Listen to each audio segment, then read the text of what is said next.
Assalamualaikum warahmatullahi wabarakatuh. Kami dari kelompok hukum pajak kelas akuntansi 7 akan mempresentasikan materi mengenai peradilan dalam hukum pajak.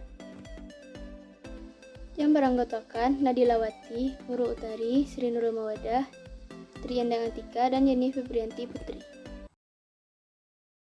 Assalamualaikum warahmatullahi wabarakatuh. Saya Nurul Utari, nomor BP 19101155190286, akan membacakan materi pengertian peradilan pajak. Pengadilan pajak merupakan sebuah badan atau lembaga pengadilan yang menjalankan kekuasaan kehakiman bagi wajib pajak perorangan atau badan yang ingin mengajukan banding atau gugatan dan menyelesaikan terhadap sengketa pajak yang dialaminya. Berdasarkan sejarahnya, pembentukan pengadilan pajak ini bermula dari Majelis Pertimbangan Pajak atau MPP yang berubah menjadi Badan Penyelesaian Sengketa Pajak atau BPSP. Dengan banyaknya sengketa pajak yang muncul setiap tahunnya, pemerintah menilai BPSP tidak bisa lagi menyelesaikan tanggung jawabnya. Hal inilah yang membuat pemerintah akhirnya membentuk pengadilan pajak yang secara resmi tertuang dalam Undang-Undang Nomor 14 Tahun 2002 tentang Pengadilan Pajak. Hukum pajak dapat dibedakan menjadi dua, yaitu yang pertama hukum administratif. Umumnya berupa sanksi administratif berupa bunga denda, tambahan pokok pajak, maupun kenaikan dan dijatuhkan oleh Fiskus. Sanksi administrasi berkaitan dengan masalah-masalah ketidaktaatan wajib pajak dalam melaksanakan kewajiban. Contoh yaitu tidak menyampaikan SPT atau menyampaikan SPT tidak benar dan tidak lengkap dikarenakan alfa. Yang kedua yaitu hukum pidana, berkaitan dengan denda pidana atau hukum penjara yang dijatuhkan oleh hakim. Hukum penjara berkaitan dengan perbuatan-perbuatan yang dapat dikategorikan sebagai kejahatan. Misalnya, sengaja tidak mendaftarkan diri untuk memperoleh NPWP, memperlihatkan pembukuan, pencatatan, atau dokumen-dokumen lain yang palsu atau dipalsukan seolah-olah benar. Assalamualaikum warahmatullahi wabarakatuh. Saya Sri Nur Mawadah, nomor BP 19101155110296, akan melanjutkan presentasi yaitu macam-macam hukum pajak yang terbagi menjadi dua. Yang pertama yaitu hukum pajak formal. Hukum pajak yang memuat adanya ketentuan-ketentuan dalam mewujudkan hukum pajak material menjadi kenyataan. Hukum pajak formal memuat tata cara atau prosedur penetapan jumlah utang pajak, hak-hak Fiskus untuk mengadakan evaluasi. Hukum pajak formal juga menentukan kewajiban wajib pajak untuk mengadakan pembukuan serta prosedur pengajuan surat keberatan maupun banding. Contoh hukum pajak formal adalah tata cara perpajakan.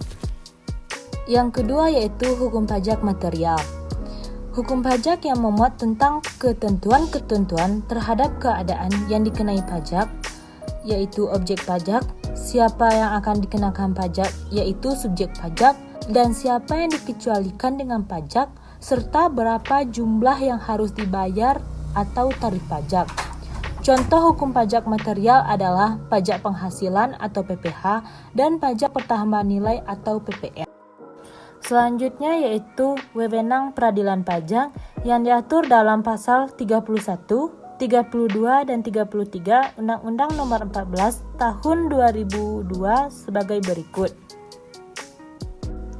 Yang pertama yaitu wewenang pengadilan pajak adalah memeriksa dan memutuskan sengketa pajak.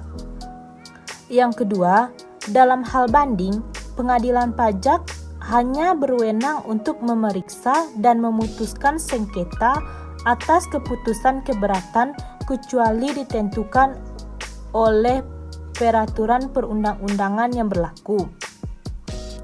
Yang ketiga, dalam hal gugatan, pengadilan pajak berwenang untuk memeriksa dan memutuskan sengketa atas pelaksanaan penagihan pajak atau keputusan pembetulan dan keputusan Pasal 23 ayat 2 Undang-Undang Nomor 6 Tahun 1983 tentang ketentuan umum dan tata cara perpajakan yang telah beberapa kali diubah.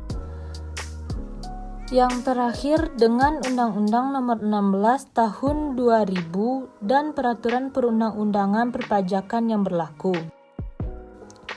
Yang keempat yaitu wewenang pengadilan juga terkait dengan pengawasan terhadap kuasa hukum yang memberikan bantuan hukum kepada pihak yang bersengketa dalam sidang pengadilan pajak yang mana pengawasannya diatur lebih lanjut dengan keputusan Ketua Pengadilan Pajak.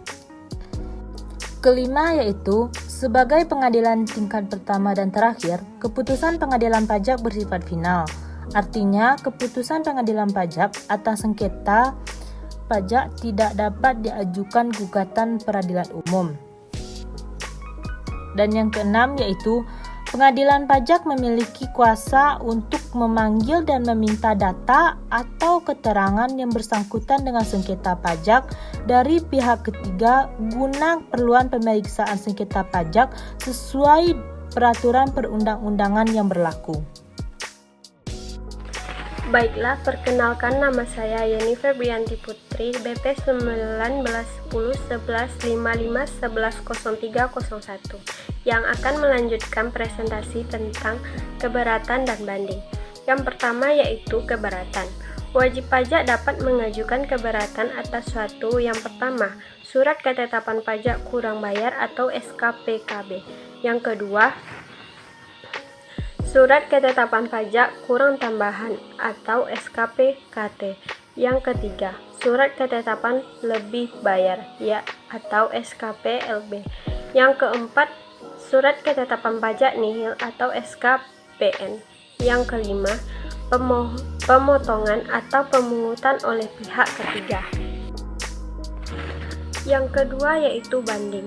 Banding adalah upaya hukum yang dapat dilakukan oleh WP atau penanggung pajak terhadap suatu keputusan yang dapat diajukan banding berdasarkan peraturan perundang-undangan perpajakan yang berlaku. Dalam pengajuan banding terdapat beberapa hal, yaitu yang pertama, syarat pengajuan surat banding. Yang kedua, pemprosesan surat banding. 3. Siapa yang mengajukan banding. 4. Hak-hak pemohon banding. 5. Pencabutan banding. Baiklah, saya Tri Endang Etika, nomor BP 19101155110298. Baiklah, saya akan melanjutkan materi. Hakim dan panitera tidak boleh menangkap menjadi 1. Pelaksanaan keputusan pengadilan pajak. Yang kedua, wakil, pengampun atau pejabat berkaitan dengan suatu sengketa pajak yang akan atau sedang diperiksa olehnya. Yang ketiga, penasehat hukum. Yang keempat, konsultan pajak. Yang kelima, akuntan publik. Yang keenam, pengusaha. Putusan pengadilan pajak dapat berupa 1. Menolak, 2. Mengabulkan sebagian atau seluruhnya. Yang ketiga, menambah pajak yang harus dibayar. Yang keempat, tidak dapat diterima. Yang kelima, membetulkan kesalahan tulisan dan kesalahan hitung. Yang keenam, membatalkan. Baiklah, saya Nadilawati, BP 19101155110284 akan melanjutkan materi yaitu tahapan mengajukan gugatan sengketa pajak. Yaitu yang pertama, siapkan surat gugatan berbahasa Indonesia yang ditujukan kepada pengadilan pajak. Yang kedua, dalam surat tersebut sertakan salinan keputusan yang dikeluarkan oleh tergugat, data dan bukti pendukung. Yang ketiga, jika penggugat menggunakan kuasa hukum, jangan lupa untuk buat surat kuasa yang harus disertakan dengan materai. Yang keempat, surat gugatan ini bisa diwariskan jika dalam proses pengadilan si penggugat meninggal dunia atau perusahaan dibubarkan.